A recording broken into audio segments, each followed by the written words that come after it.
Wonderful sponsors. I don't know if you just saw the news, but average U.S. household debt just hit $152,000. That's mortgages, cars, cards, student loans, but the national debt just hit $37 trillion.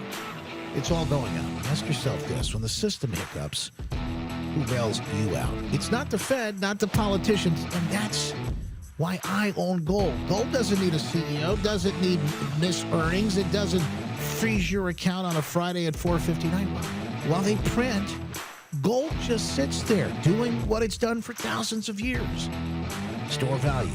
If you're done playing musical chairs with your savings, get something real in your hand. That's why you should try our good friends Kirk Elliott Precious Metals today. Goldwithjustin.com. Kirk and the team going to walk you through what they're doing, whether you're a seasoned pro when it comes to buying precious metals or you're just getting started. Call Kirk and the team today at 720-605-3900. That's 720-605-3900, or go to goldwithjustin.com to find out how they can help you today. No pressure, just facts and a plan. That's goldwithjustin.com. Protect what's yours with gold. Goldwithjustin.com. Do it today. When the grocery shelves go empty, you're out of time. That's the truth. Disasters hit fast. Storms, blackouts, supply chain chaos, and the first thing to vanish is food. That's why smart Americans, just like you, are stocking up now with My Patriot Supply. You can go to preparewithjustin.com right now to get a 3-month emergency food kit, and they'll even throw in a free 4-week food kit to boot. That's 4 whole months of conversation now at 616-774-2424. That's 616-774-2424. It's West Michigan Live with Justin Barkley on Wood Radio. Now, welcome in, folks. What a beautiful stretch of weekend we are set up for. Holy smokes, it's going to be a good one. And we are just grateful that you're here with us throughout the ride. And boy, we made it through. We paid our dues this winter, so now it's time to sit back and enjoy. But listen, as things heat up weather-wise and the sun is shining here, things are getting even, hotter on the world stage, particularly back here at home as well. We'll dig into all of it with these stories you can't miss. News, weather, and traffic. And the biggest stories of the day. We're talking about what matters most in West Michigan and beyond. This is the Big Three. Now today's Big Three. Powered by good friends at Heartland Home Mortgage. Dave Galloway and the team want to help you, whether you want to buy, refi, home equity, line of credit. They've helped us done all three. Now, everybody that listens and calls Dave and works with these folks, they all rant, they rave, they say, Dave and the team faster, they're better than the big banks. And they're willing to go the extra mile. That's why we love them, use them, save thousands each and every time, and you will too. When you call hhmlending.com, go online and see how they can help you today. Folks, Number 1. the stories that matter most. 60 days, that's what they're saying. That ceasefire deal in the works, a critical phase right now. U.S. and Iran negotiators there having reached a tentative extension deal. The deal would reopen the Strait of Hormuz. Sure, that impacts gas prices. We'll take a look at the oil and the markets prices and whatnot a little bit later on in the program. They're going to start nuclear talks, they say, but it awaits President Trump's final sign-off. And the one thing we know, he and Vance have both said is, look, there can be no nuclear Iran. It's just, it can't happen. Vance talking about this yesterday, in fact.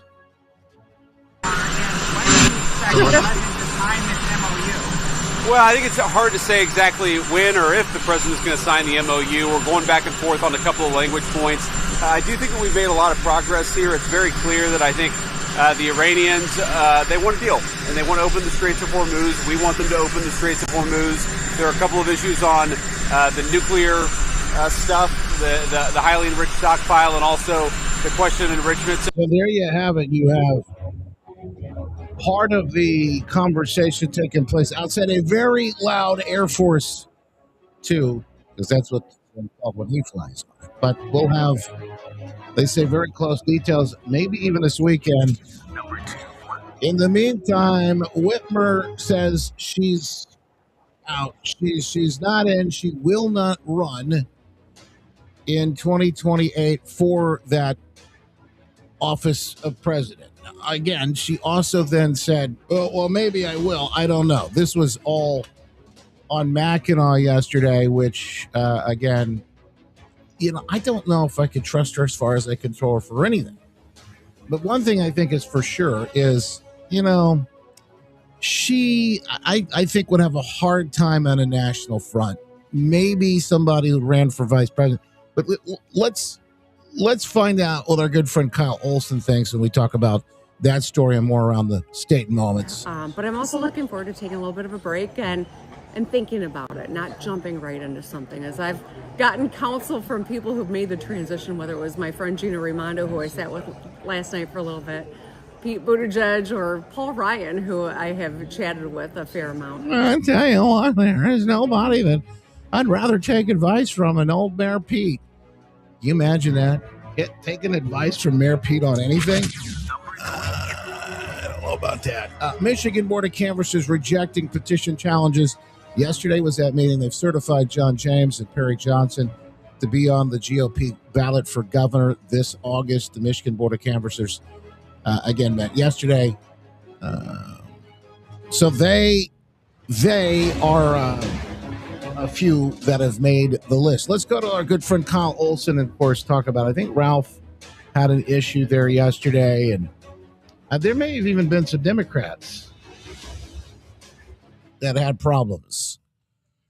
We'll dig through that story more, which is live right now at the Midwesterner, the Midwesterner.news. Also give you a chance to join in on the conversation at any time from MKD Funeral Homes. You just click that little talkback feature button. You rant, rave, sound off there on the iHeartRadio app. And, of course, we'll give you a chance to join the conversation. Call Justin now at 616-774-2424. That's 616-774-2424. West Michigan Live with Justin Barclay on News Radio Wood 1300 and 106.9 FM. Welcome in, my good friend Kyle Olson, the founder at the Midwesterner, the Midwesterner.news. Good morning. Good morning. So they're all up on Mackinac, having such a great time this week. And there's some headlines. I know you guys covered some of the things that took place up there, the good, the bad, and the ugly. And this is one of the stories again that Whitmer says she's not going to run. I just kind of have to chuckle when she talks about who she's taking her advice from, Mayor Pete and whatnot. Well, and Paul Ryan. Yeah, Paul Ryan, to what? me, that was significant. He's on the News Corp, which is Fox News. He's on the News Corp board. Right.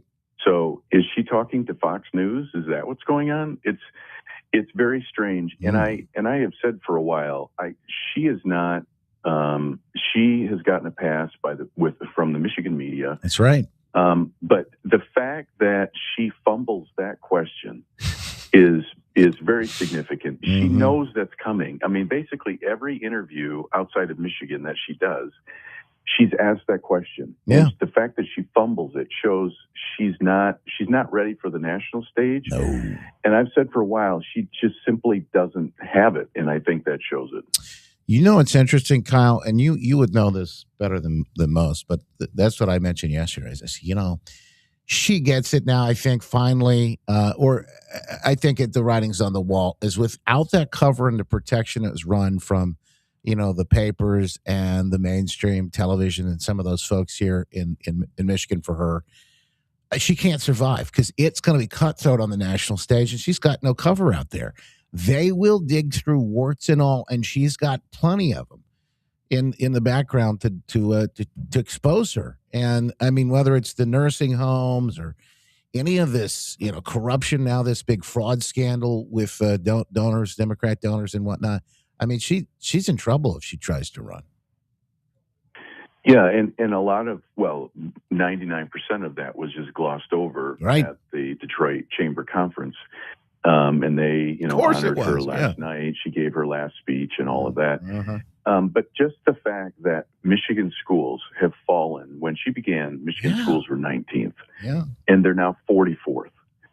And so just that stat alone should have the Detroit Chamber outraged. Yeah. But they just, they welcomed her. She was the star of the show.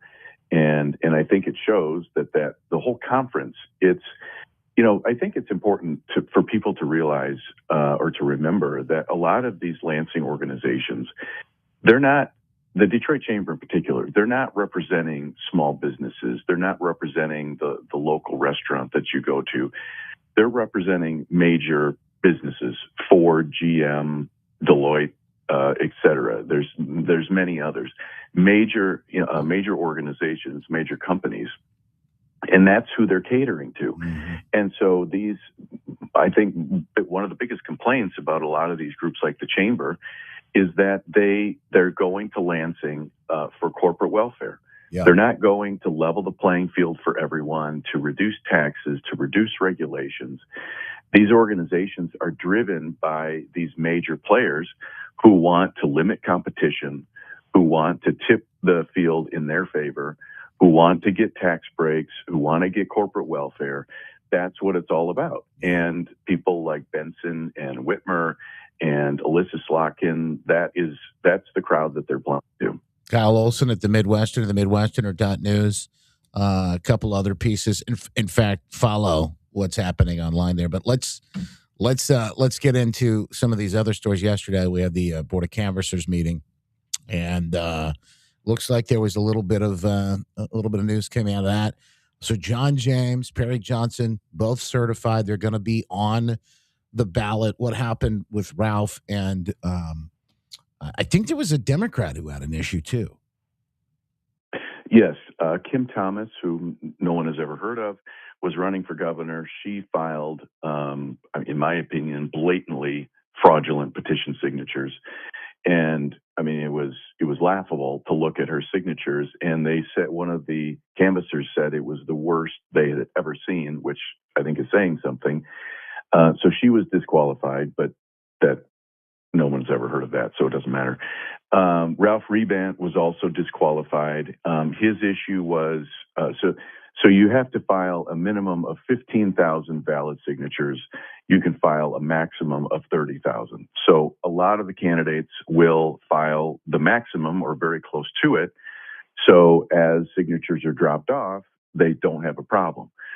Ralph filed about 18,000, a little over 18,000 signatures, so he did not have much of a buffer. And there were some bad signatures that were found, and they recommended the Bureau of Elections recommended that he be disqualified, and that's what the Board of Canvassers ultimately did. There were challenges filed against John James and Perry Johnson. Those were basically they were rejected. And so the ballot is set now, and it will be James and Johnson and Mike Cox and Eric Nesbitt on the Republican side. And then on the Democrat side, it will be Jocelyn Benson and Chris Swanson. There you have it. Also, in the Senate race, I guess Bernadette did not get the number of signatures needed as well. That was something that was addressed. And who knows whether whether there'll be lawsuits that come out of this. I don't know where we go from here, but it does appear that Mike Rogers will be the only Republican in the Senate race as well, which gives him time. If I'm correct here, that really gives him time to gear up and get ready for that race in a very fractured Democrat and radical Democrat election there for Senate.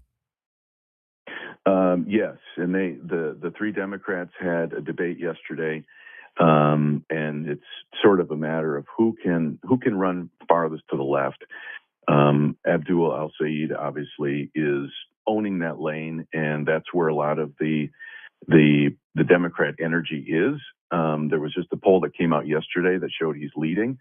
So that's very interesting. But back to, just so everyone is clear, back to the signatures.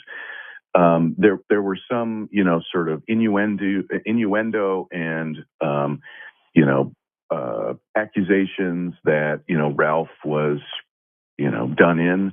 I don't think there's any evidence of that. I think that what it boils down to is he didn't submit enough valid signatures and didn't verify the ones that he did. When it came to Bernadette Smith, again, you're required to submit 15,000 valid signatures.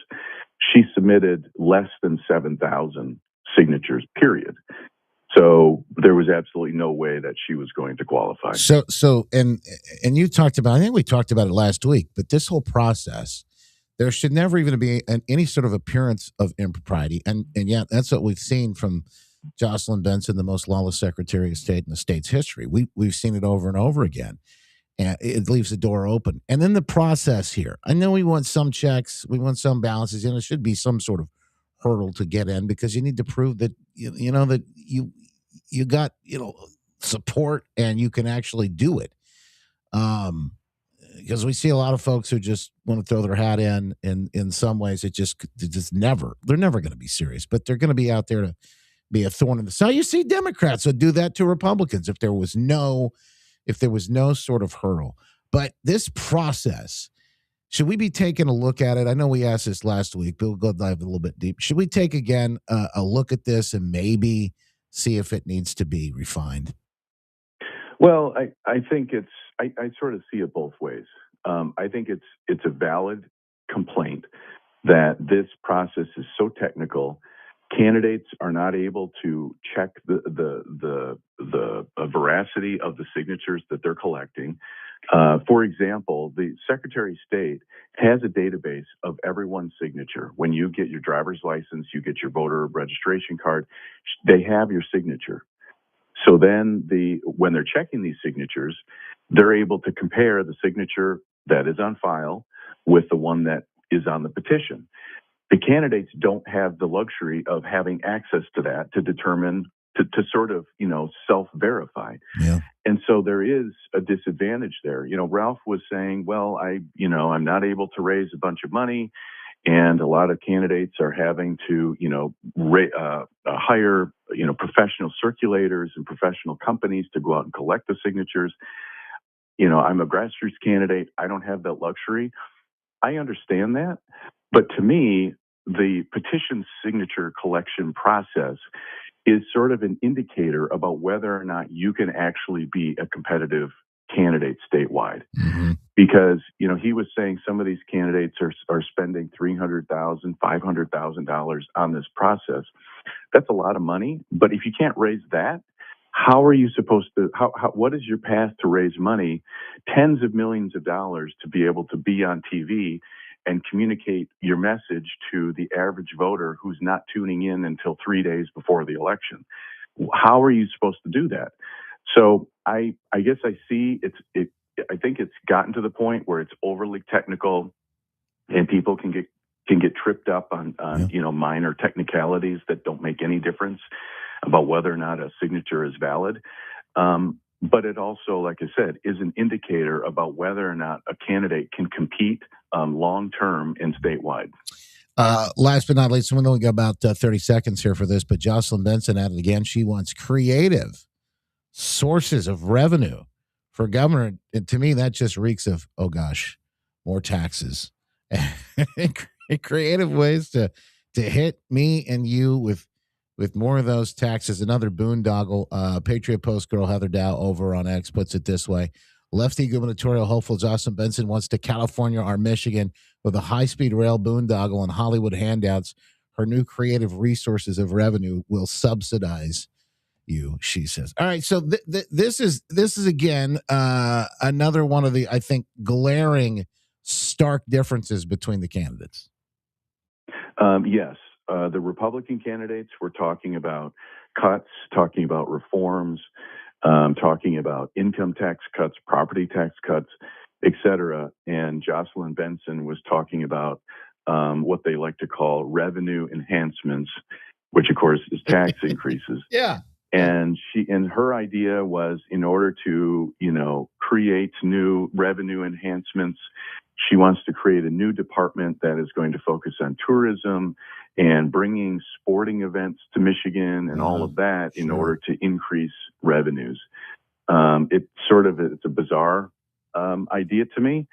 But that's she's not talking about cuts. She's not talking about making it easier to live in Michigan. She's talking about growing government. And here we are again, folks. It's never been more clear. Our good friend, Kyle Olson, founder at the Midwesterner, themidwesterner.news. As always, appreciate the hard work. And, folks, don't just bookmark the site. Certainly do that, but put your email in so you can get the updates when they happen here throughout the state. Always a pleasure, my friend. Enjoy the great weekend. Thank you. You too. And the sunshine. We'll take it. Speaking of which, we're back after this. We got more on the way. Don't go anywhere. We're just getting started on West.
Michigan Live with Justin Barkley on News Radio 1300 and 106.9 FM. Here are your headlines from the Midwesterner this Friday, May 29th. I'm Robin Kaufman. It's a Midwesterner.news original story. Scout Motors shifting some of its workforce from here in Michigan to its new North Carolina headquarters. This comes after the company received $10 million in taxpayer incentives from the state of Michigan. Crane's Detroit Business reports some of the jobs have already relocated, with more employees to follow. U.S. Senate candidate Republican Mike Rogers talks about housing affordability and education reforms at a chamber conference here in Michigan. And where do we stand on the war in Iran? Fielding questions from reporters at the White House press briefing, Treasury Secretary Scott Bessent. The teams have been going back and forth, and President Trump has made it very clear, he talked about it at the cabinet meeting, that he has several red lines. For these stories and more, visit the Midwesterner at themidwesterner.news. Big insurance, big pharma, big utilities. As Attorney General, Mike Cox beat them all, saving Michigan seniors and taxpayers. Right, folks. Appreciate you taking the time to be here with us today. We are full speed ahead. I'll say good morning to the folks on Locals. Good morning, Cook Garden Soap, Michigan Joe. Good to see you as well. Panda Patriot Dean, Salo Sue, Trucker William. Good to see you as well. On Rumble, Jen Lynn, Sheila, Kurt, Duga. Such a time as this. Gary, thank you, Beasley. And on the book, Jessica, Mary, Bruce, Joanne, Jason, Sherry, Crystal. Thank you, guys. Some folks watching on the tube as well. I think I just saw one fly by earlier. We're on the tube. We're on X as well. We're on Getter. We're all over the place.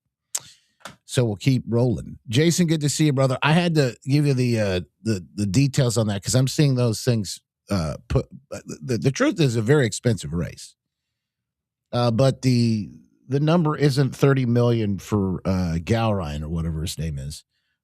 It's 32 to 35 million for the total race between Gowrine and Massey together. So that's I know it gets a little tricky, but problem with the good thing about social media is we can all get online and say what we want. The problem is that sometimes we hear things that aren't accurate, and then Massey. Hang on, I'll break it down here in a second. I gotta get back on the air real quick.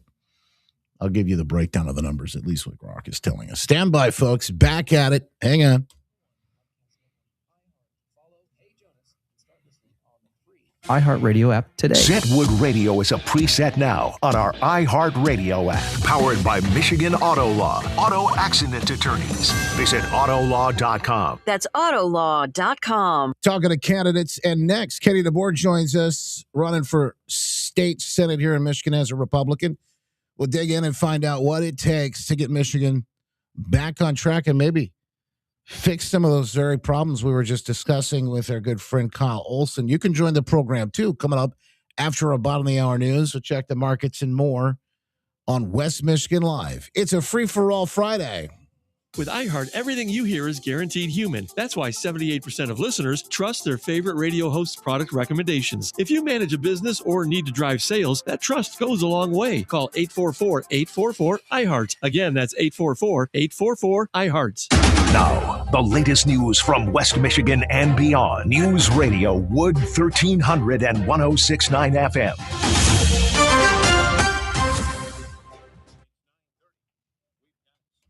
All right, there we go. All right, let me check here real quick for you. Here's what Grok says, and you can see the breakdown here. And then we'll test our line real quick just to make sure. Around 32 to 35 million total, both candidates and outside groups making it the most expensive U.S. House primary on record. This figure primarily reflects spending on ads and media.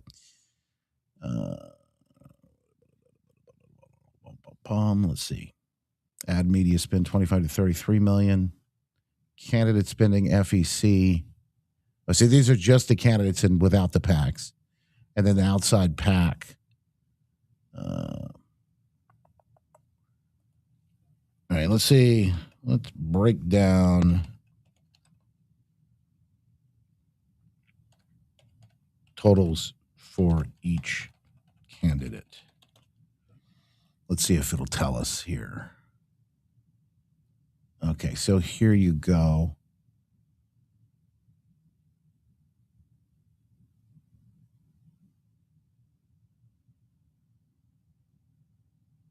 Make it clear, but it looks like Pro Gowrine 18 to 19 million on top of his. Was it 3 million or 2 million spent? No, yeah. Then Thomas Massey had 5.8, almost 6 million there. Pro Massey anti-Gowrine was 13 to 14, so it looks like he's going to be closer to 20. Is that correct? 20 and then 23. It's a little more even.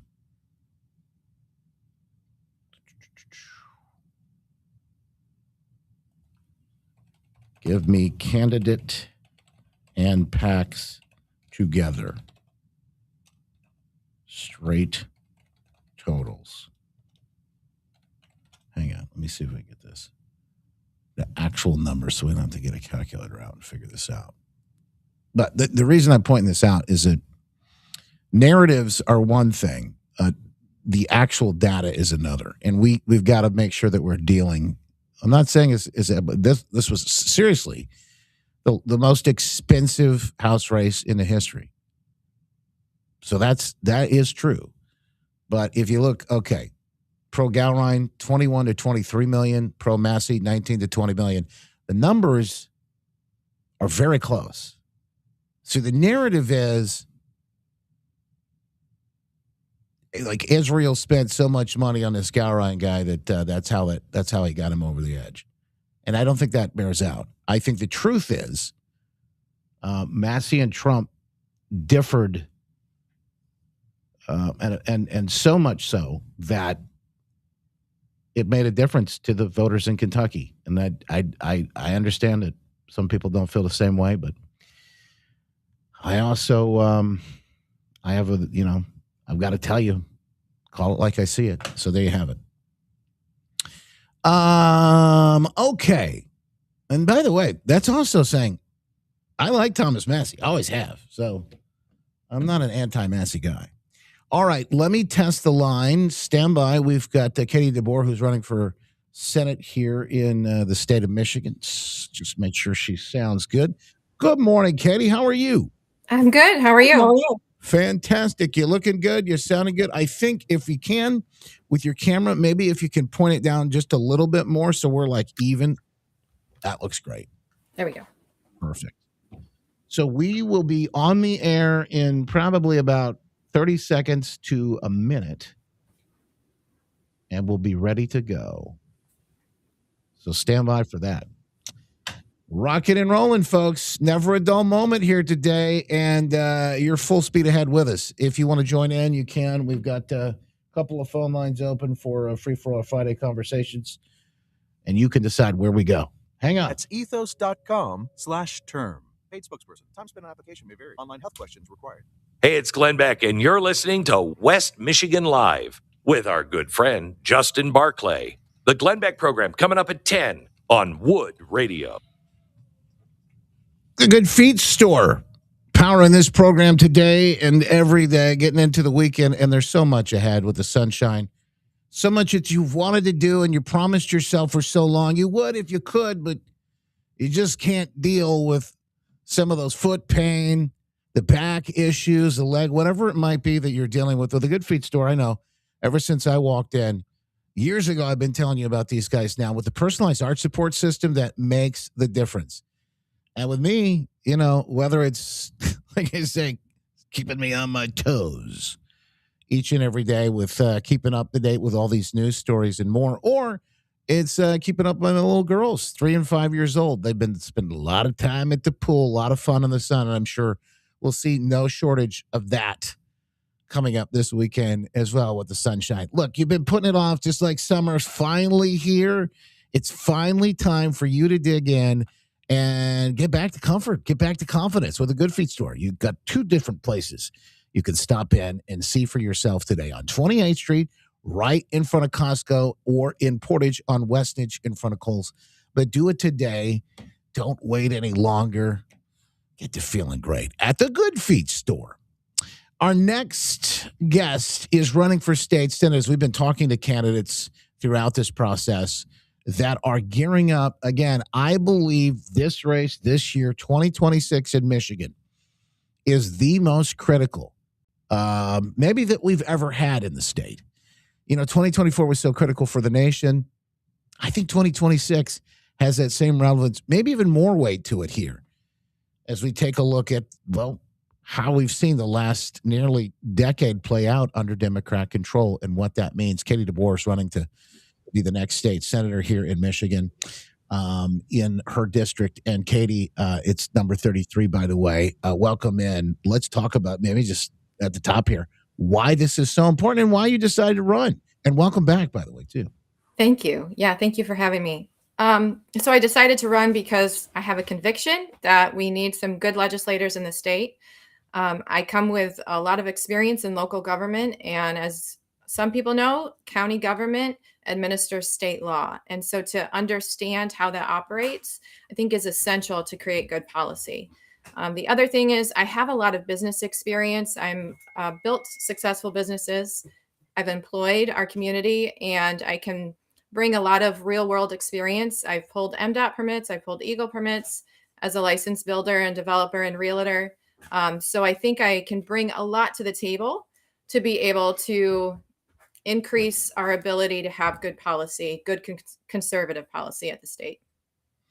What are you hearing? I mean, I know you're probably talking to a lot of different people right now and you're out having these conversations.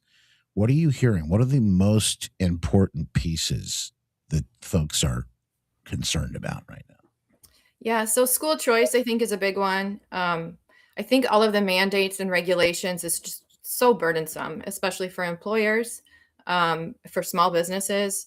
There's a lot that goes on with the bureaucracy with the state and being able to figure that out and navigate it and try to cut that. Waste, fraud, and abuse is huge. There's so much that could be fixed. So that's a good thing. I often say, as a Christian, I believe we are to redeem what is broken. And there's so much brokenness in the state that there's a lot of good that could occur.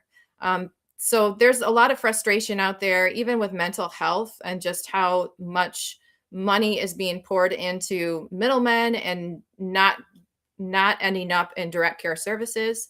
So there's a lot that we can do. Property tax is huge, right? We all know that that is very burdensome right now. We have to cut that as well. So there's a lot of concerns, but there's a lot of good that could occur. As you make that point, property tax has become a huge conversation for a lot of folks through the Axe My Tax initiative, and I know that folks in the legislature are starting to look at this now as a real way. But one thing's for sure, I think there is a growing sentiment, and we've seen it with the president's election in 24, but even now, even more so, that we got to quit get government all this money. We've got to quit giving it because there's so much waste, fraud, and abuse out there. And I know it's happening at the federal level, but boy, what's happening at the state level is even more egregious sometimes, as we've recently learned. Right. Yeah, property tax, we have in Michigan, we have so much disparity as well. So we have someone who's stayed in their home for a really long time that has quite a bit lower property tax than someone who has recently moved or developed. And so that disparity is very concerning as well, because we have some people paying a high amount and some people paying a low amount really for the same house. And that is kind of a result of Proposal A from 1993, implemented in 1994. So I think there's some things we can do to try to lower that rate. Yeah, we've got the latest from our good friend Katie DeBoer, who's running here for the state Senate position in District 33. It's a big race. It's a big seat. And again, it is a big part of taking the state back as we continue to focus on making those changes. Look, what happens in our own backyard, and I know, Katie, you mentioned this with your experience in the county government, but, what happens in our own backyard is oftentimes a lot more important than what happens off in Washington, D.C. We are so critical. And I think in the recent years, in the last 6 years or more, because of obvious reasons, we've really seen that kind of take hold, and people realize they've got to get active. They've got to get involved. Yeah, if we want to combat some of that big money in government, the essential thing we, the people, can do is be informed, be involved, use discernment in voting, vote for the best candidate, not necessarily the one that gives you the most mailers. Vote for who would best represent you. And I think that's a way that we can try to combat some of that big dollar, the big money that's been in all these races lately. Yeah. Katie DeBoer with us right now. By the way, you can find out more if you go to katie4mi.com, katie4mi.com. What else are you hearing out of the campaign trail? What are the other pieces that people are talking about that maybe most people wouldn't even they wouldn't even see it coming? Might be a surprise. So if we talk about school choice, that's a significant one. We've heard of voucher programs, and we previously tried to pass that at the state of Michigan. A lot of other states have used, it's called education savings accounts, and which directs money into a parent-controlled savings account where they can use it for homeschooling or for private education, and be able to have more versatility in education options for parents. So I think that's something that we could really try to implement, especially when we've had some court cases recently that kind of opens up the floodgate with the Blaine Amendment. So the Blaine Amendment is something that has inhibited school choice in the past. It's in our Constitution, but other states have been successful. And so I think that can really open up floodgates and be able to give parents options in school choice. We could use MESPs, which are 529 plans. So a lot of them use it for a savings account for college education. But if we open them up for K through 12, that would be an option as well to be able to give parents more choice. Especially with deregulation of employers and small businesses, we hear of the Earned Sick Time Act. We need to get that repealed. Some of the prevailing wage, some of the other mandates that have come out recently, I think employers are feeling very burdened and are really trying to limit their employment in a sense, just because of all of the mandates. So a lot of businesses are using subcontractors instead of, W-2 employees. So there's just a lot we can do. Yeah. And, the school choice near and dear to my heart. My kids, we homeschool, but we've also our church started a school, and I think more and more people are looking at doing things like that because they're just tired. And I will tell you, my dad was a teacher for 40 years. And my wife, her grandmother was a teacher and a principal and a counselor, and then eventually one of the first female superintendents in the state. And so we come from this long line of, educators, but we look at like the things that are happening in some of the schools. And my heart breaks because I know there are good people out there that really take this job seriously. And I think one of the ways to get it back on track, as you mentioned, is some of these options of giving the parents the choices to decide the best place and the best ways to educate their kids. Right. That's my background as well. In the fall of 21, I pulled my kids from the public schools. We had great experiences with the teachers there. It was just a burdensome system to be under. And so I pulled my kids and founded a homeschool group. And it's now been founded as a nonprofit. And we've been able to help over 100 kids find a different way to educate, or the parents have found a different way to educate their kids. And the main thing that we've been able to do is really equip parents to learn how to teach their own kids and provide some of that Christian education as well in our homeschool group. Yeah. A lot of these things, I think, again, some of these things are the backbone of what people are talking about, and they're having their conversations around the kitchen table, or around, each other having coffee together.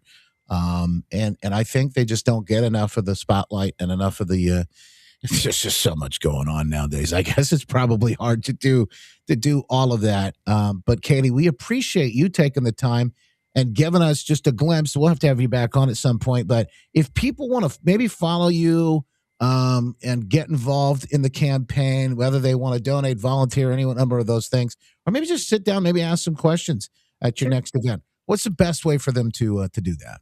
Yeah, so my email is info@katie4mi.com. You can also follow me on Facebook. I answer all the messages and try to answer all the comments as well, or be involved in the comments. So I have a lot of videos on there just about various topics in policy, and I try to engage with people who are commenting.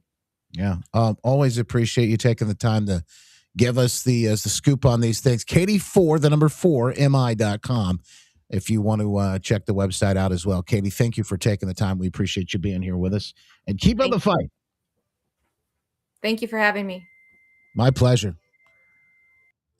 Well, the Fast Hour in radio just flies right on past, folks, and we got more. We'll give you a chance to weigh in, too, on a Free-for-All Friday. Grab comments off the chat, and also on the MKD Funeral Talkback feature, that button on the iHeartRadio app, just click that little microphone button and you can sound off. We'll do that and more in minutes. Plus, good news. Oh, yeah, I got some from yesterday I've got to share with you. And the after show's fired up, coming up on the way, too. Don't go anywhere. It's West Michigan Live. Checking the markets. Let's see where things are. It's been a wild week, that's for sure. We've seen oil play into quite a bit of the market action and reaction this week. We've got lots of green on the screen right now. Dell, by the way, the stock skyrocketing 32%. Heads for best day ever as their AI server revenue is soaring. Stock slightly higher today. The NASDAQ closing out the month up 8%, it looks like it says. And Dow up 220, S&P 31, NASDAQ 144. What is that oil at? Let's find out. Down again today, 87 and 92. Those prices may be reflected at the pump sooner rather than later. I've seen it going down here locally, which I'll take. And I know we're still waiting for that deal, and will President Trump sign off on that and more? Look, it's a roller coaster ride. We talk about this quite a bit, the ups and the downs, and you know how it is. I mean, it does. You could feel nauseous if you're up on that thing and down, and oh, man, holy cow, whether you want to retire today, tomorrow, 10, 20 years down the road, it doesn't matter. You need to feel like you got a plan and you're headed in the right direction. And that's what Mike Lester and the team at Talon Wealth can help you do. Go online today at guardingyournestegg.com or give Mike and the team a call at 616-661-1000. That'll help you sleep a little better at night and then get rid of some of that up and down and that nausea on the roller coaster ride. Maybe lift your hands up and feel good again. guardingyournestegg.com. Do it today. FYI. Like, literally. It's West Michigan Live with Justin Barclay on News Radio Wood 1300 and 106.9 Period. FM. Headlines from the Midwesterner this Friday, May 29th. I'm Robin Poffman. Republican U.S. Senate candidate Mike Rogers outlining his policy ideas for affordability, housing, and education during his appearance at the Mackinac Policy Conference this week. Rogers is a former U.S. congressman and former chair of the House Intelligence Committee. Scout Motors shifting some of its workforce from here in Michigan to its new North Carolina headquarters. This move comes after the company received $10 million in taxpayer incentives from the state of Michigan. The company still plans to keep a presence at its Michigan location. Scout, by the way, is a subsidiary of Volkswagen, which relaunched in 2022 as an electric vehicle brand. And where do we stand on the war in Iran? Fielding questions from reporters at the White House briefing, Treasury Secretary Scott Bessent. Nothing is going to be on the table until we see the Strait of Hormuz open. For these stories and more, visit the Midwesterner at themidwesterner.news. It's Steve Kelly from... Okay. Full speed ahead. Okay, what am I going to do for good news? Because I got a couple really good stories. Then I got some stuff I got to get to in the after show. Then I got some things I got to show you that are just crazy. We're finally getting 911 calls. I don't know if you saw this, but we got 911 calls coming in from the explosion that took place the other day. Hang on.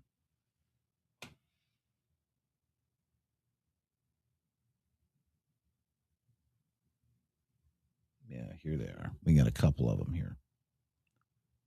This is the house that exploded here locally. They think it was a gas. Well, they think the husband did. There may have been a bit of a domestic dispute, and then the husband set the house to explode. They think it was a murder-suicide attempt. The husband has passed, tragically. The wife is still hanging by in critical condition at the hospital as folks are praying for her recovery. But I got some of those I got to share with you, too. Speaking of explosions, in the after show, we'll get to this. Did you see Jeff Bezos' big, what do they call that? Blue Origin rocket? That thing exploded? Where, what explosion? It was in, essentially, I think it's called Plainfield Township, Comstock Park area is where it happened. And there's video, too.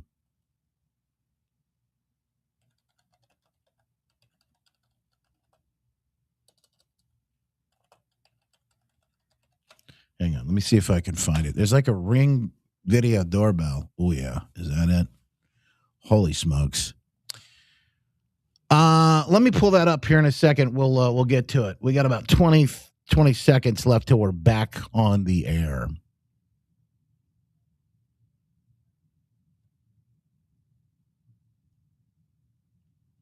You're watching a behind-the-scenes live stream. I haven't mentioned it yet today, but please, if you haven't done so yet, click share the program out so we can get the stories, truth, logic, and common sense out of the people that need it most. Let's help break the algorithm, folks. Here we go. That's autolaw.com.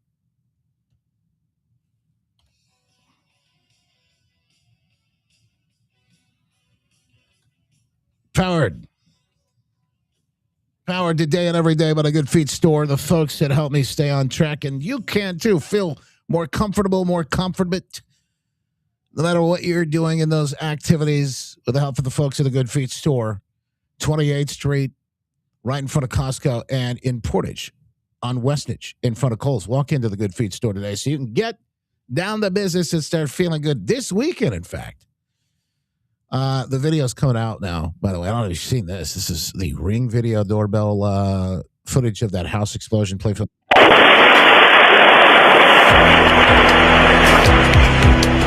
This is the current scene on Rollaway Drive in Comstock Park. If you zoom in here, the house is gone, by the way. This house is absolutely gone. And the video is it's pretty incredible as folks see it. The 911 calls are starting to come in now. County 911, what's the address of your emergency? And the neighbor's house just exploded and is totally gone. And 911 was your emergency. Big explosion across the street. The house is gone. It's done. It's incredible. I think there were over 50 calls, they said, that came in. Anyway, the news will have more on this. In fact, more of those calls and the story continues to develop coming up top of the hour. Good news, the Trump accounts have officially launched.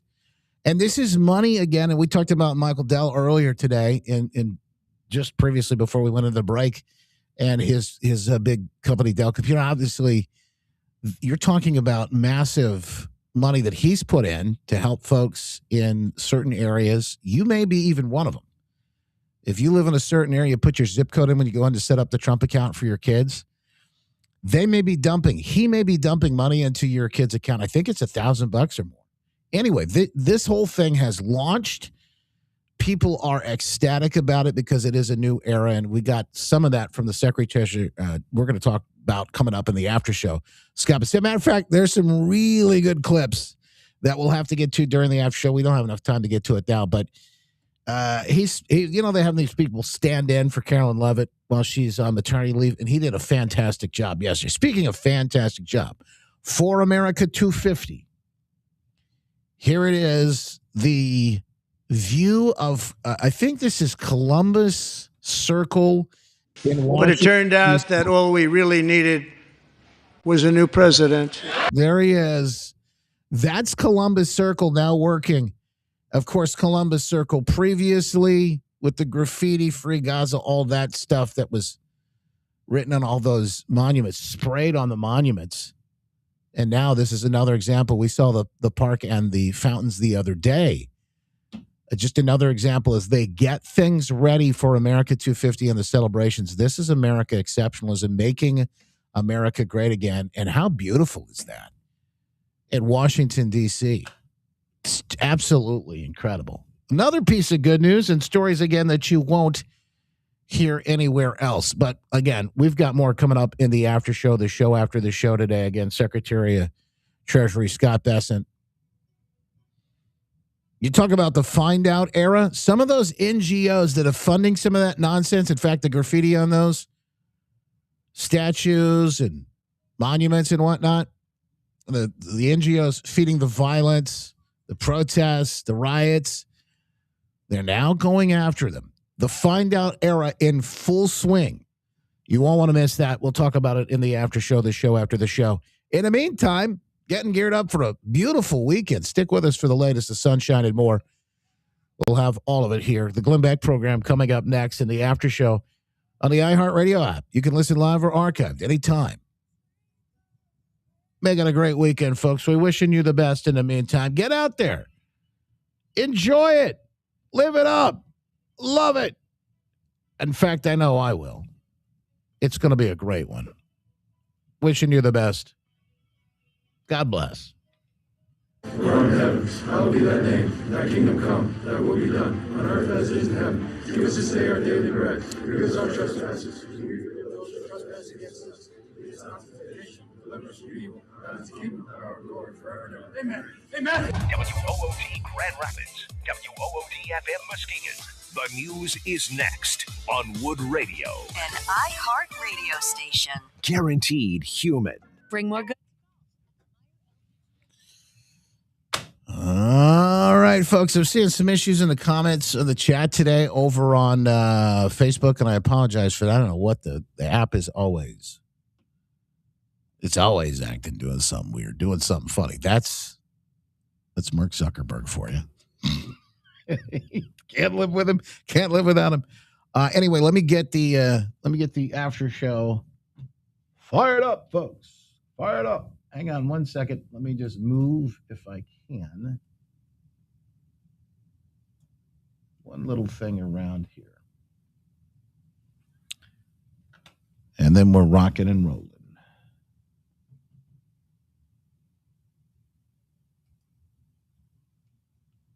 All right, here we go.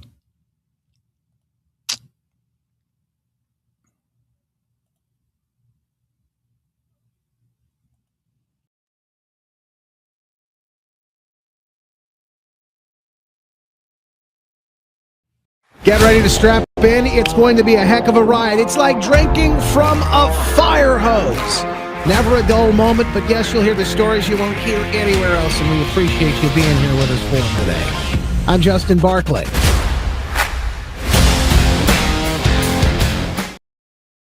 The show after the show, never a dull moment, never enough time to get to it all, but we do our best here each and every day. Try and make it a good one for you. We thank you for being a part of it. You know, your support means so much. Whether you're buying something from our wonderful partners like MyPillow, Mike Lindell, MyPillow.com, MyStore.com/Justin, promo code Justin. They still got their Memorial Day mattress sale going on right now.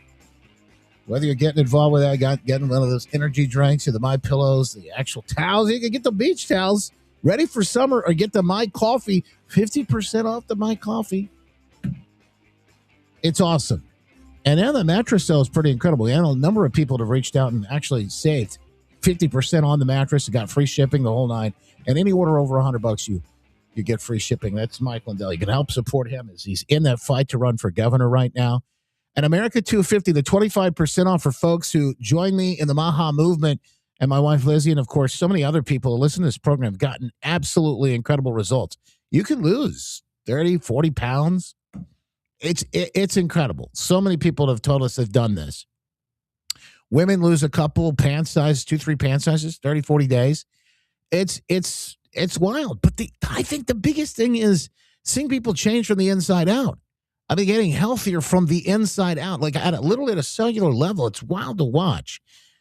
But it is incredible. People are getting off their medications. They are getting better sleep. They have more energy throughout the day. I know that's me.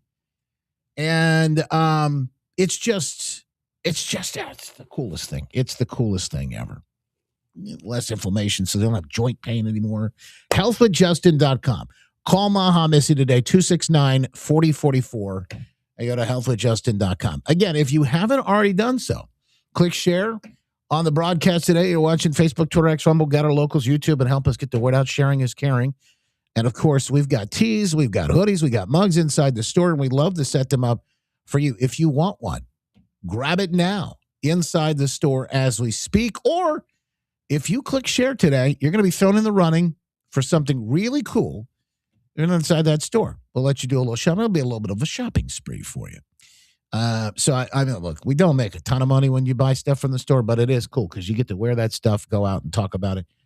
But the other cool thing is you could win it. You could win it today, and I just love to give it to you. So either way, a couple of different ways you can do that. Again, no matter where you're watching. In fact, if you want to help us, the best way you could do it, probably, I would say, even if you're watching on Rumble, YouTube, X, some of those other places, the best way to do it, probably just to go even over to Facebook and share it from Facebook into your account. And that way we can give Mark Zuckerberg a little bit of run for his money. All right. Scott Bessent, Treasury Secretary. I like this guy. I really do. I really like what he's been able to do.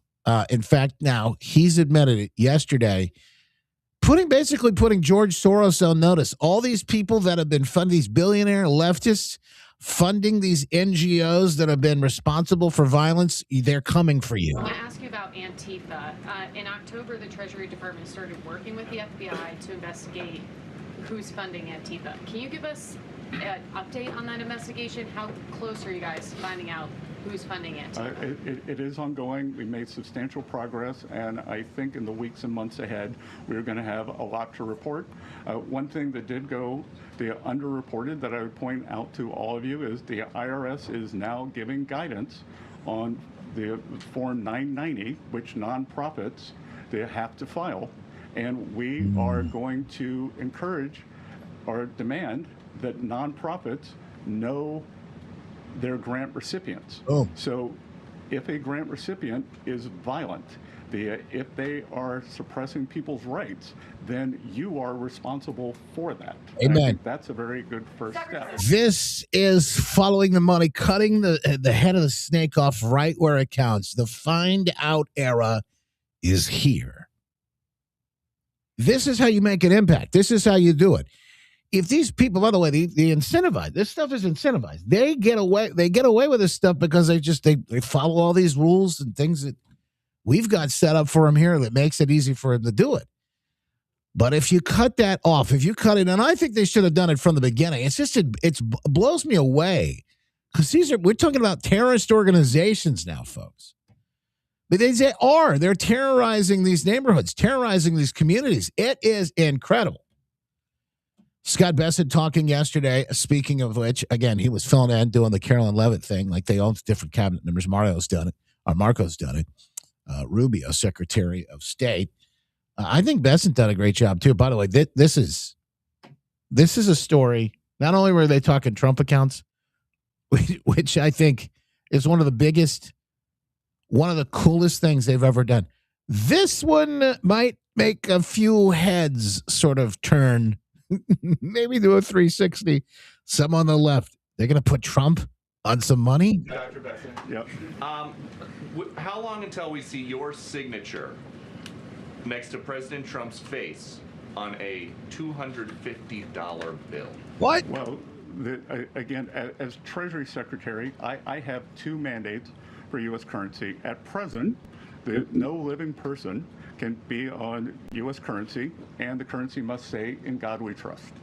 So right now there is proposed legislation in front of the House, in front of the Senate, to change the first requirement so that a living person, Donald J. Trump, could be on the $250 bill. So it's all in the hands of the, it's all up on Capitol Hill.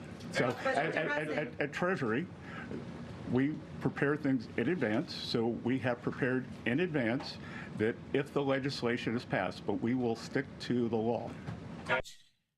Incredible. A $250 bill.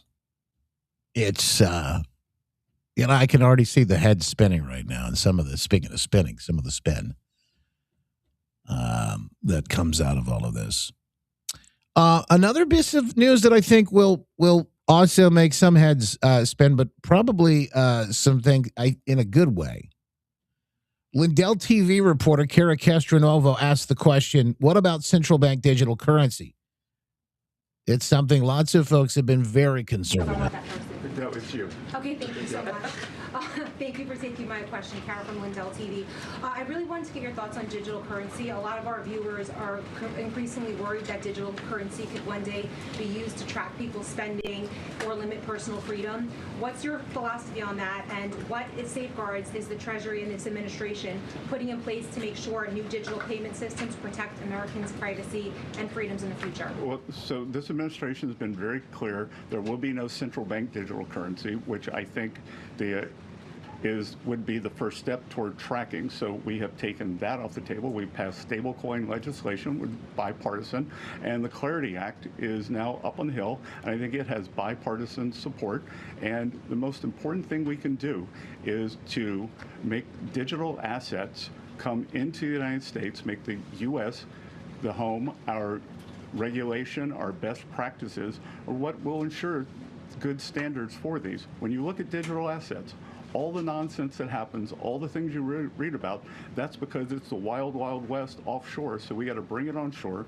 So I would encourage the House and the Senate to get clarity done. Yeah. One more thing. And I think this is the drop the mic moment. I think this is when I think he said this and then walked out of the room. But he sort of dropped a bomb on old Gavin Newsom here. Thanks, sir. Governor Gavin Newsom has floated this idea of a 100% state tax on Californians who receive money from President Trump's anti-weaponization fund. Your response to the governor's call for 100% tax? There's no cure for stupid. Okay. Thank you all. There's no cure for stupid. Bessent drops the mic, walks out. And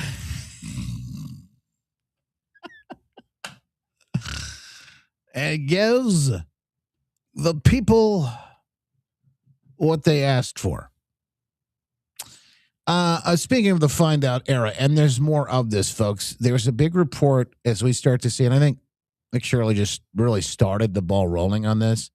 You're going to see more, whether it's James O'Keefe and Project Veritas or the new thing, the O'Keefe Media Group that he's got up and running now. There's a group called Muckraker, and they've found massive EBT and charity fraud exposed. They say immigrants are openly buying food with food stamps, collecting it from charities, and then shipping it overseas to sell for profits. And they found this in Massachusetts. Now, this is a long report, some of this that you're going to get here. I will put the link up on the stack. I'm going to play the whole thing in 16 minutes. But So right now we're in one of many stores in the Dominican Republic that are stocked with food, paid for in the United States with food stamps, sent here on a boat in a blue barrel, put in these little bodega stores, sold here. And it's all being paid for by you, the American taxpayer. These are 50-pound bags of rice that are going to get shipped back to Santo Domingo. I'm seeing these big giant refrigerator boxes in 55-gallon barrel drums being filled up with food. There's just so much fraud going on in this one city. Yeah. It's not even funny. Food stamps were created to help low-income American households put groceries on the table at home. The program cost American taxpayers over $100 billion in 2025 alone. But in cities like Lawrence, Massachusetts, a chunk of that money isn't feeding Americans at all. Food bought with your tax dollars at local markets that accept EBT, along with groceries picked up for free from food bank lines, gets loaded into barrels, driven to shipping companies, and sent overseas to the Dominican Republic, where it gets sold for profit in local markets. SNAP rules require that food stay in the household that bought it, but this fraud has been going on for years, and nobody seems to be talking about it. We spent weeks tracing the pipeline, from corner stores swiping EBT cards to vendors in Santo Domingo who told us exactly where their inventory comes from. We talked to a delivery driver in Lawrence, Massachusetts, who's been dropping off packages on these streets for over a decade and has been witnessing this fraud the entire time. So I'm John, and I've been working in this town of Lawrence, Massachusetts for a little over 11 years. I deliver products all day long, 6 days a week. I have about 35 stops a day where I interact with these people. Okay. Every day. And when you say these people, we're talking Dominicans specifically. Oh yeah, absolutely, yeah. Dominican people, yeah. I've been witnessing the Dominican residents going to food bank lines and collecting non-perishable goods and then packing it in barrels and in boxes, and then they ship it back to the Dominican Republic. So how do you know for sure that the people are buying this food that they're shipping back with the food stamps or, whatever other government assistance? Some of them have openly told me and my wife that that's what they're doing. And then the other way is the math. The bag of rice that they buy here costs $30 for the 50-pound bag of rice, okay? That same bag of rice in the Dominican Republic costs $35. The only way you could justify that is if you got the rice for free. So we're here at one of the main shipping companies in Lawrence, Massachusetts that ships food and other goods from here back to Santo Domingo in the Dominican Republic. And you can see, for example, right here, look at these. You got giant bags of rice. These are 50-pound bags of rice that are going to get shipped back to Santo Domingo. So, again, you could just imagine that makes no economic sense to do that. The cost of shipping these bags of rice and paying for them would be more than simply wiring the money back to Santo Domingo and then buying the rice there.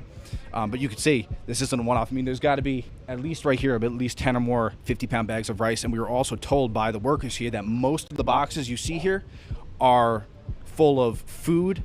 And if not full of food, it's food mixed with other goods. And I'm going to take you by right now to show you one of the bodegas. By the way, again, there's like 16 minutes of this. You got to go check it out. I'll put it up on the stack. It's the find out era. All this stuff is being exposed, and it'll continue to happen. I just have a feeling we're just seeing the tip of the iceberg on this. And your Nick Shirleys and your James O'Keefe's and all this investigative journalism, they're doing the work that the mainstream folks won't do. And it's never been easy. Just camera, or hidden, where some glasses go out. and show people the behind the scenes that they won't see anywhere else.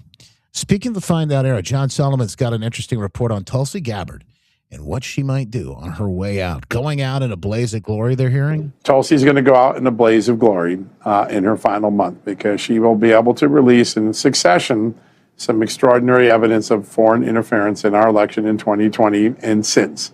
The intelligence community has known a lot more about active measures from China and Iran and other enemies that it did not make public. Instead, it gave a false intelligence community gave the Americans a false sugar pill saying that the 2020 election was the most secure in history. She will systematically destroy that narrative. Now, I think she'll be briefing senators soon on states whose voter databases were penetrated by China.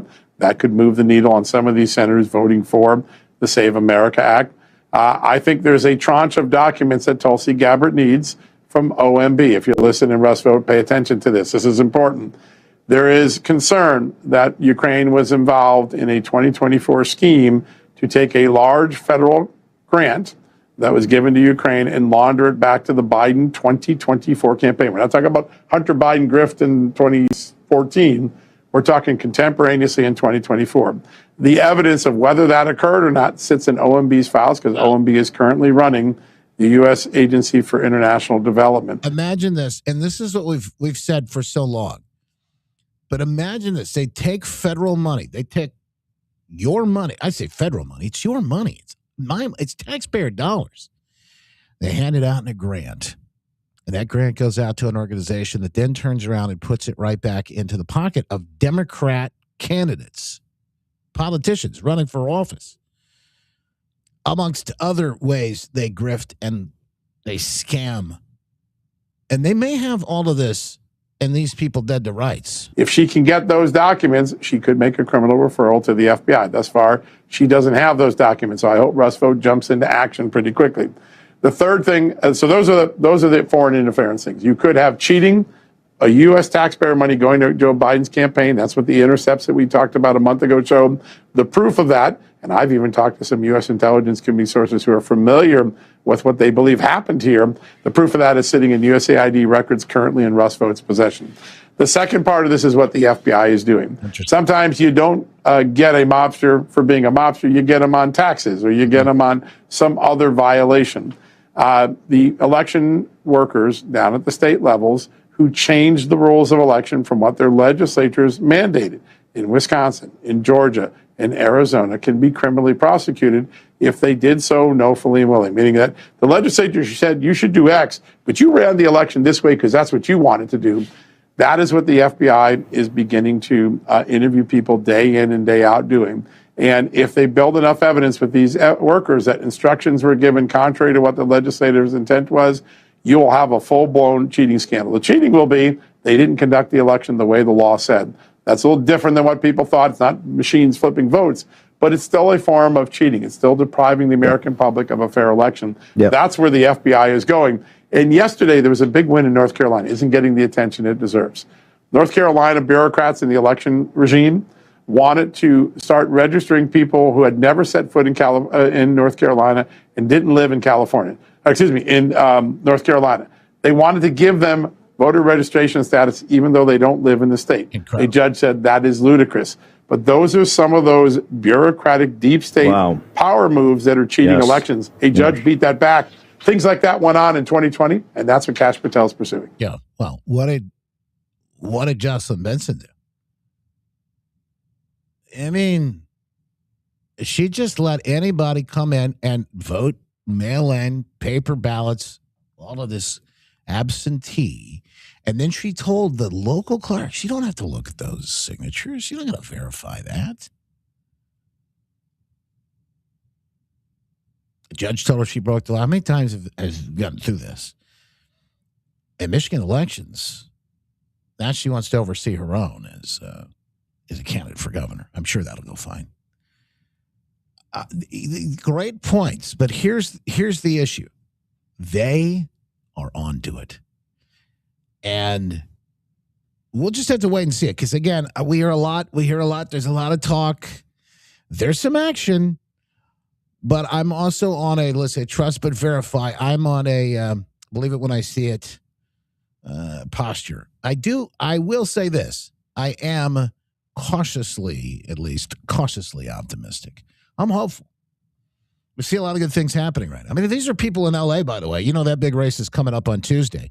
These are people in L.A. that might be like solidly leftist, liberal, Democrat, etc. But listen to the way they're waking up and all of the ground Spencer Pratt is taking in L.A. right now. What makes you angry about L.A.? Kind of smell like shit, but it's alright. Homeless on every corner. LA isn't a city, it's a public toilet at this point. I don't want to walk to my car and go, oops, I stepped in human feces. Actually, I'm not angry about LA. There's traffic, but it's been like that forever. There's homelessness, but it's been like that forever. Yeah. Poverty, period.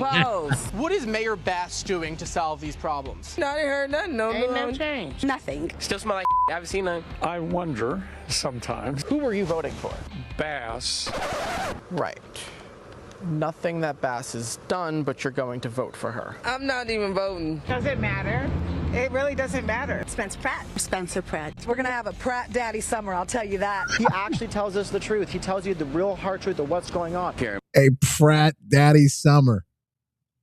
That's hilarious. Bass. What is Karen Bass's greatest accomplishment? Removing the homeless. Yeah, she did a great job with that. I believe so. Do you agree? No. Absolutely not. It's been a year and a half since the Palisades fire, and practically nothing has been rebuilt. If this was a year and a half ago, I would be in someone's house right now. Did Karen Bass do a good job handling the Palisade fires? Absolutely not. She wasn't even here. She could have done a better job of throwing a ball from here to China. She didn't do a great job. So just so we're counting, can't name an accomplishment of Karen Bass, didn't do a good job in the fires, but she's still your girl. She's still my girl. It's people like that, by the way, that have kept California blue. And they're to blame for the mess that they're in. And by the way, I'm sure that guy's got money. I'm sure he's fine, but he's one of those liberals that's completely gone. It does not matter what they do to him. Nithya Raman. Never heard of her. She says she has the solution to stopping wildfires, stopping backyard barbecues. I'm African American. I'm whole black. We gonna barbecue regardless. What? Now you can't do that.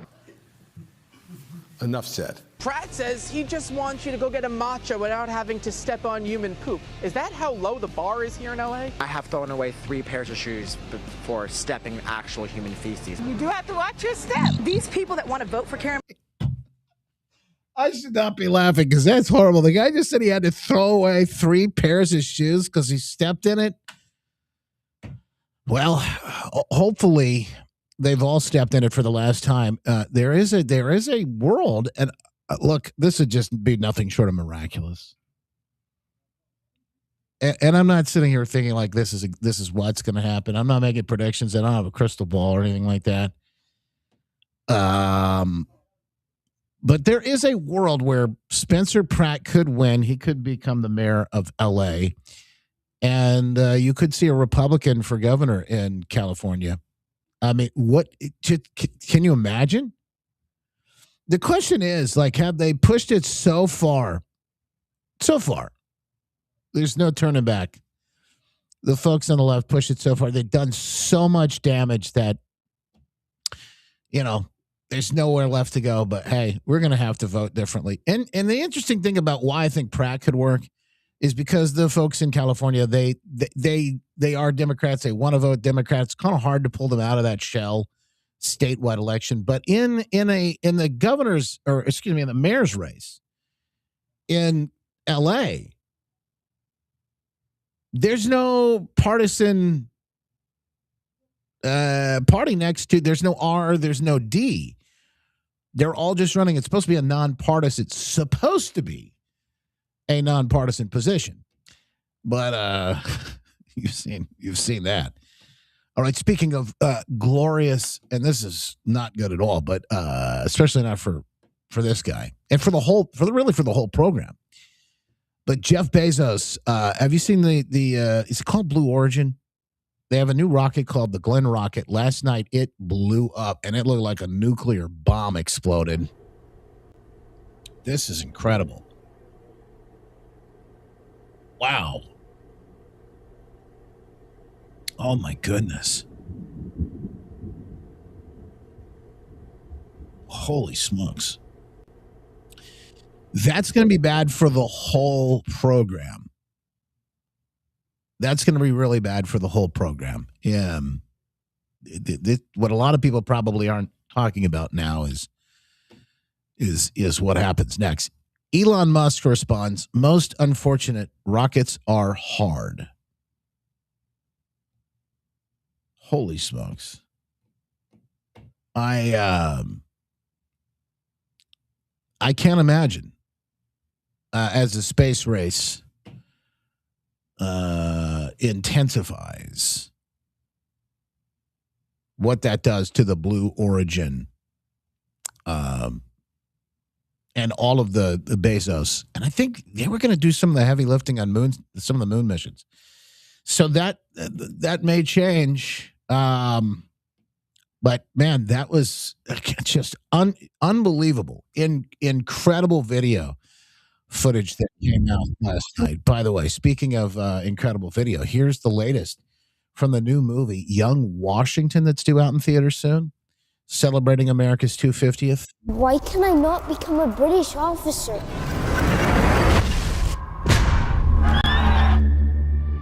Because you are not British, George. There must be a path. There is not for you. Go dig my grave.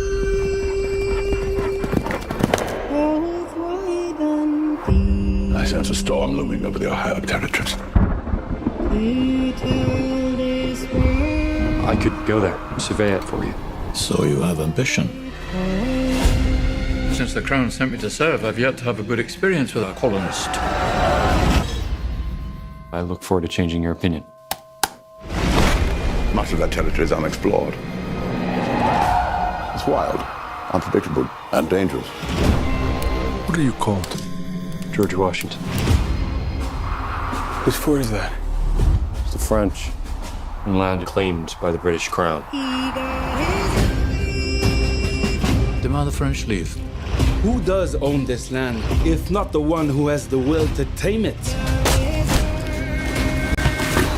Tell your king we will never leave. Then they will force you to leave. Oh. These are not the open battlefields to which you're accustomed. I have fought in a great many battlefields. Not in the New World, sir. If you fail, I've a colonial to blame. This is a direct order, and we will obey it! Fire! It's not your fault, George. Major Washington. You lost. You started a war! George, there's no fairness here. That is not the way the world works! Then someone should remake it! Choose your path. Make it yours. Forward! And prove them wrong. In theaters July 3rd. Celebrate America's 250th anniversary. Buy tickets now at angel.com/Washington. That's very cool. Man, I can't wait to see that. I think I got a screener for it. I think sometimes these some of these companies will send us, the movie that we can review it and talk about it. I think I may have seen it. Otherwise, I'll see it in the theater. It looks really good. Always love the stuff that they do, and Angel's they've been doing a really good job at some of that. Okay, last but not least, the elephant in the room. My friend, love you, praying for you. Nobody's blocked you. If we did, you wouldn't be able to be here saying what you're saying and leaving comments on other platforms. Again, just because someone may not hold the exact stance and position that you do or agree with you on things doesn't mean that we have to have these all-out meltdowns and battles that you're trying to have in the chat with people. And I will warn you, and I'll warn everybody else, because this is important. When Trump won in 2024, the enemy got the marching orders. nearly immediate, you saw it in the questions they started asking. On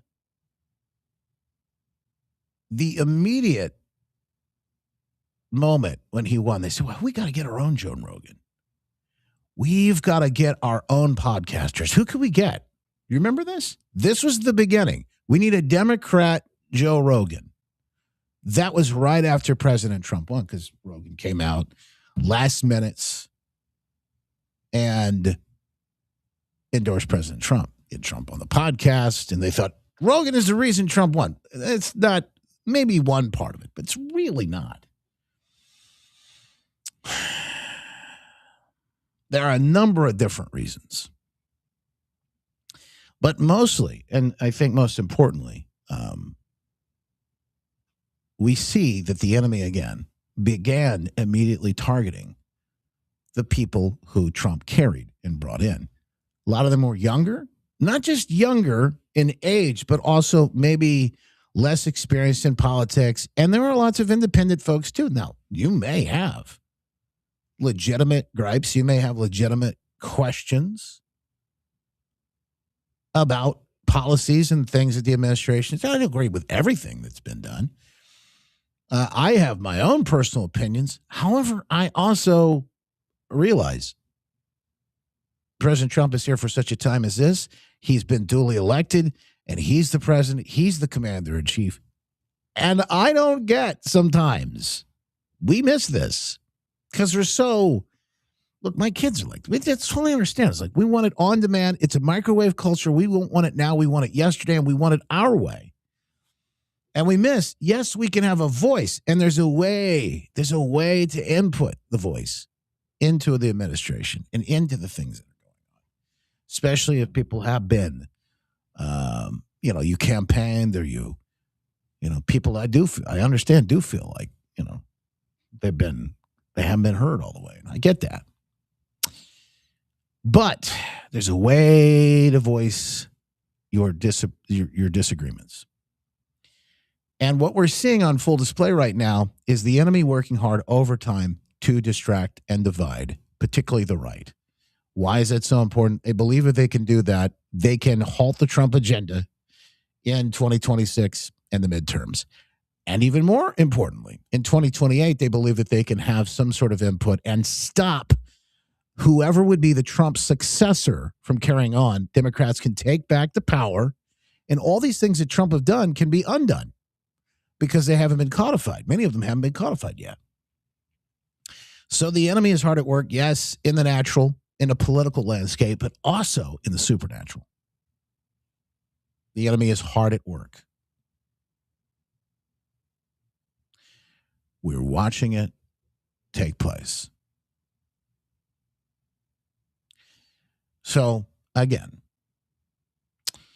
you hear a lot about propaganda. And I'll tell you this. Propaganda is coming from every side, every angle, all the time. But the very people that are screaming about propaganda so loud are probably missing the point that they are falling victim to propaganda themselves. They're falling victim to the very propaganda that they say is happening. It's just coming from a different angle, from a different country, from a different foreign entity, from a different billionaire. The discernment is to know that we're all being influenced. Discernment is to know that the battle is mostly to keep us divided, to keep us distracted. And whether you decide to be a part of that or not, that intentional decision that you make may, in fact, I do believe, will have the greatest impact on where you go and how we all go as a nation. And speaking of which, right now, I want to ask you to go to see something that might be the funniest thing you'll see today. I saw it last night, and I loved it. And yes, folks, the aliens are here. If you go to aliens.gov, you'll see it's the funniest thing. And in fact, I don't know why, but last night, and I don't see it now, but last night when I went to this website, even the website did it. There was like some sort of X-Files theme or something here that was playing. When I pulled it up, and I just like, what? I almost spit my drink out because somebody said, go to aliens.gov. Go, you got to see this. So if you scroll down on this website, you'll see the message. It's declassified. They walk among us. For 60 years, the U.S. government has kept a closely guarded secret. Aliens have been walking among us, living in our neighborhoods, interacting with us in our daily lives. They've shopped in the same stores, attended the same classes as our children, and lived seemingly normal human existences, with one exception. They do not belong here. Millions have arrived under the cover of darkness and embedded themselves directly into our society. Countless presidents, congressmen, and senior officials knew exactly what was happening. Instead of protecting American citizens, they chose to cover it up and even accelerate the invasion. Of course, you scroll all the way down, you'll get to this. They're not talking about little green men from Mars. They're talking about men from Mexico jumping over the fence and and some of the they're coming through the river and what I found was kind of interesting. They have an arrest map here, so you can actually go and find it. This is Michigan itself. It's geoed out, so you can see where the arrests have taken place. And did you see that they've got all these encounters, all these arrests so far? And they'll tell you what they were. In March of this year, or last year, they arrested assault, bribery, burglary, damaged property, dangerous drugs, family offense, all these different, and the counties that are inside Michigan as well. And all of these little red spots, you can like zoom in and get all of this. Anyway, aliens.gov. Oh, it's listing Traverse City. Let's see if maybe we put in Grand Rapids. Let's see what comes up when you go to Grand Rapids. Is there I don't know if it'll do it or not. Anyway, no. Anyway, I just lost it, and I thought, okay, that's hilarious. So no, it's not, and I still see people saying, guys, it's a joke. This thing isn't about little green men from Mars. It's about illegal aliens. And it's one of the funniest trolls. Now that's trolling right there. It's one of the funnier ones I've seen in a long time. And it's all from White House accounts. Anyway, I thought it was hilarious. I thought you'd enjoy that too. Anyway, speaking of enjoying it, enjoy the weekend. I hope you have a great one. Get out there, enjoy the sunshine, touch some grass. And yes, you've got to get out there and you've got to get touched with real life again. Get out of this. Saw some talk about echo chambers and bubbles and things like that inside the chat today. Get out of the echo chamber. Turn off some of the noise. Get back to reality. And I think that's how you can see America the way it's always been and meant to be seen.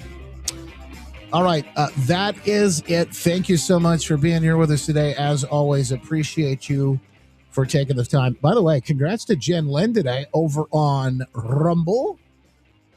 One of the Rumblers sharing the show today. Sharing is caring. Congratulations. Jen Lynn is in, and our winner today inside the Justin store. She'll do some shopping, pick out a tea, a hoodie, a mug, and enjoy it. God bless, folks. I'm Dr. Kirk Elliott, founder of Kirk Elliott Precious Metals. After being in the industry for more than a decade, I knew there was a better way. It's an exciting time to invest in gold and silver with the most significant bull market I've ever seen. But please don't overpay for your stuff.